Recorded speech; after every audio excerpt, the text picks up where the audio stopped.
వాళ్ళే నలుగురిలో ఆరడిపరిచిన అనుభవాలు ఉన్నాయి కొంతమందికి. నా అనుకున్న వాళ్ళే నవ్వుల పాలు చేసిన అనుభవాలు ఉన్నాయి కొంతమందికి. పాపం ఏబునైతే వదిలేశారు మొత్తం. కట్టుకున్న భార్య కూడా, ఎందుకు నీ బతుకు దేవుడు దేవుడు అంటున్నావు, సిగ్గు లేకుండా దేవుణ్ణి తిట్టి చావరాదా అంది. అయినా వదలడే. నా విమోచకుడు సజీవుడు,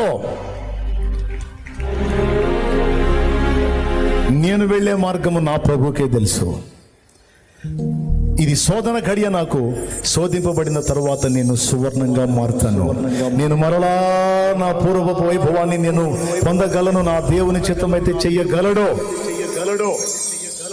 మీరు గమనించండి, యోబు గ్రంథం 42 మీరు చూస్తే 2 సార్లు రాయించాడు దేవుడు. యోబు కోల్పోయినటువంటి సమస్తమును రెండంతలుగా తిరిగి దయచేశాడని